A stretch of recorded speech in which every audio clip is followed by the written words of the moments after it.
So last week we took a look at the Mackie MC-450s, which are a pair of headphones for everyday consumption rather than mixing and editing, the kind of thing that Mackie's known for. But this week we're going to look at another pair of headphones from Mackie, and these ones, we promise, are for mixing. So you don't need to leave any more angry comments.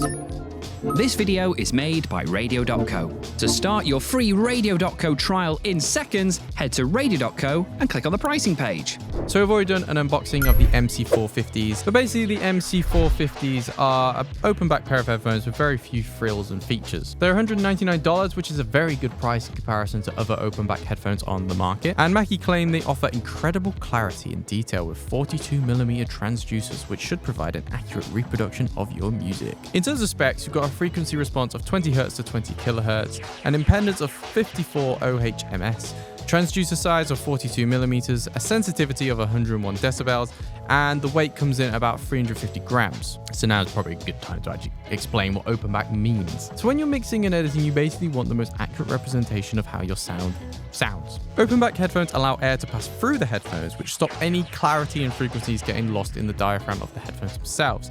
They also let in more outside noise, so you're getting a more accurate representation of the real world sound mixed in with your own sound. And it's important to know that while they let in sound, they also let out a lot of sound. So don't go using these on a train, unless you like to be shouted at. So the design of these headphones, like I said before, is pretty much a get the job done look. They're not particularly pretty, and the whole build is pretty much plastic. What's here is built well though, and I think you'd struggle to smash these, but they are a bit clanky sometimes. So theoretically, these should be more comfortable than say the Rode NT100s, but in practice, I'm not so sure. They're not bad, but they feel a bit sort of tight and heavy sometimes. There's a leather headband at the top, which is not massively thin, but the ear cups themselves have really thick leather, and that is really nice and comfortable. I think up here it might get a bit hot and achy over time, but I think the ear cups themselves will be fine. There's a wide selection of cables and different attachments included in this little case, so you shouldn't struggle to connect these to whatever you're trying to connect it to. Even a phone, you could do that. Why not? Look, TRS, my favorite.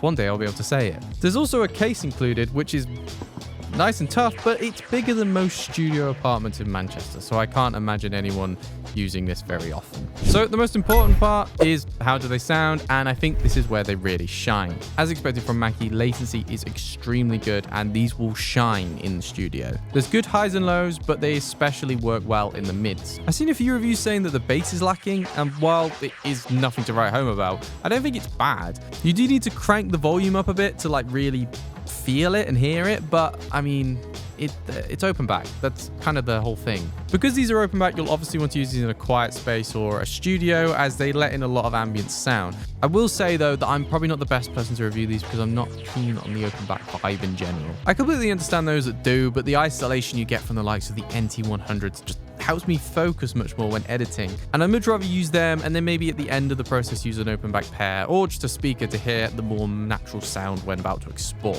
Overall then, you might think I'm sounding a bit negative towards the MC-450s, and I don't mean to be. There's just not a huge amount to talk about here, and what's here works, but there's nothing that exciting going on. They sound great and they're priced really well, like I say, in comparison to open back, so if you want a budget pair, then definitely I would give these a go. For me personally though, I don't think I'm going to be swapping over to these in future when video editing, but again, they're not made for me, so that's absolutely fine. But what do you guys think? Have you got a pair of these and you're thinking along the lines of me, or maybe you're thinking, Rowan, you idiot, these are the best pair of headphones in the world? That's fine. Let us know down in the comments. Please don't get too angry. It makes me sad. But yeah, while you're down there, you might as well hit like, click subscribe, ring the bell, all that jazz. And if you enjoyed this video, we will see you in the next one. Thank you very much for watching, and happy broadcasting. And just before you go, have you ever thought about launching your very own internet radio station? Surprisingly, it's a lot easier than you may think, especially when you make the time to chat to myself or a member of the Radio.co team. To do just that, head to our website, radio.co/demo, where I can talk about your plans, any questions you may have, and me and the team can really get you up to speed in launching your own internet radio station in literally minutes. It couldn't be easier. Why not check out some of our webinars, tutorials, help guides situated around me. Or why not visit our website, Radio.co, or even drop me an email, studio@radio.co. Until next time, take care and happy broadcasting.